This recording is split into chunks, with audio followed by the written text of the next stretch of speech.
San Diego is a top market for second home buyers, but what's a dream for some turns into a headache for others.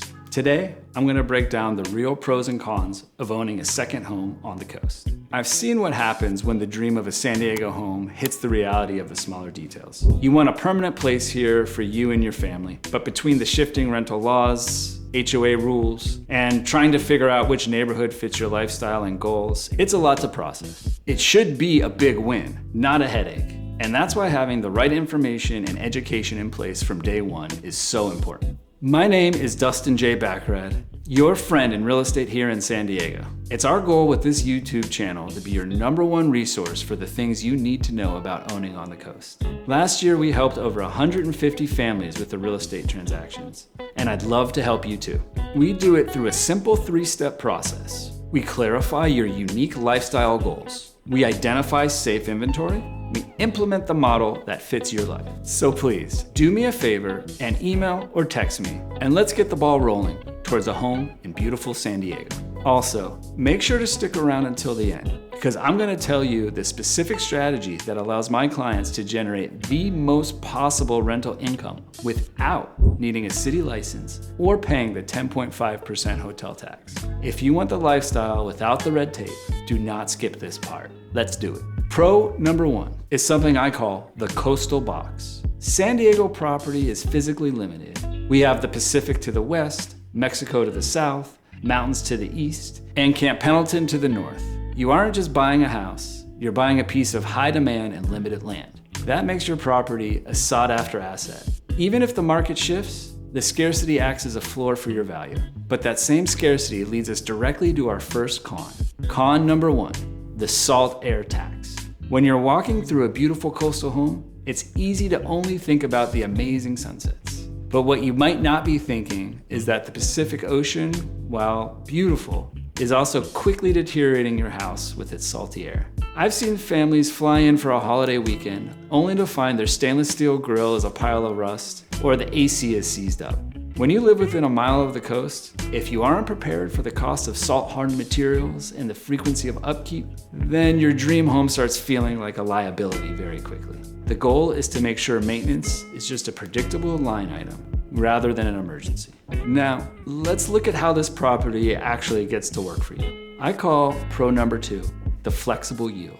One thing I've learned from doing this for over 20 years is that all owners are unique. Your goals are different, and there isn't a one-size-fits-all answer to what you want to do with the property when you're not using it. For some, that means letting the house sit empty for total privacy. For others, that means they want to generate an income stream. You can look at short-term rentals, which can be very lucrative. Then there are midterm rentals, stays of 30 days or longer.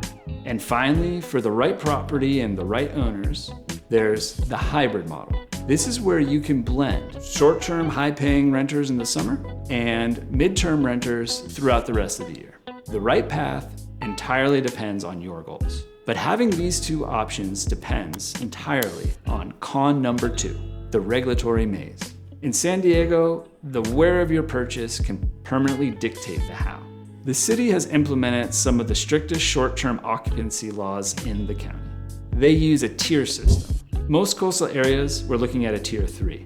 But tier 4 is exclusive to Mission Beach, and as of right now is effectively at capacity. It's a 1-in, 1-out lottery system, and there's none available. Tier 3 covers the rest of the city, and these licenses are capped at 1% of the total housing supply. There are still a few licenses left.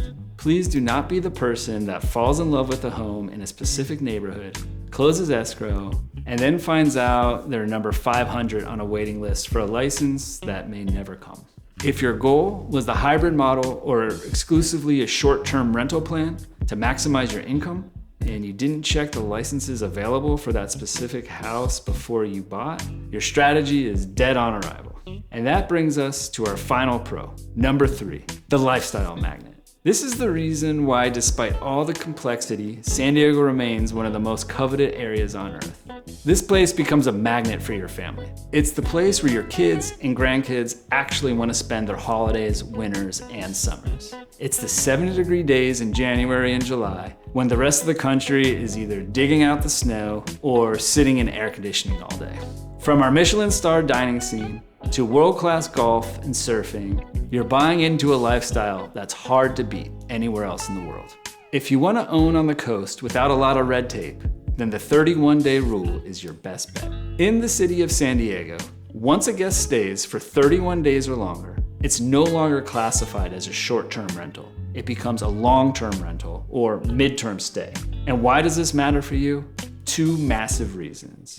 First, you bypass the 10.5% occupancy tax. Second, and most importantly, you don't need a short-term rental license. You aren't at the mercy of a lottery or any city caps. Remember the hybrid model we talked about? By targeting corporate relocations, medical professionals, graduate students, or families between homes, for 31 or more days at a time, you can generate an income stream that often rivals vacation rentals, but with less wear and tear and zero regulatory stress. Whether it's a townhouse near the hospitals or a coastal estate, this strategy is the back door that allows you to enjoy the lifestyle magnet while your home quietly pays you. Owning in San Diego should be a big win in your life, not a constant headache. You can fall into the second home trap, or you can build a true family legacy. As I said before, every client is unique. If you're ready to see the actual math for these coastal pockets, or if you want to talk through your specific goals, I would love to hear from you. Email me at my email below, or text me at the phone number below. As always, I'm Dustin Bachrad, your friend in San Diego real estate, and I'll see you on the coast.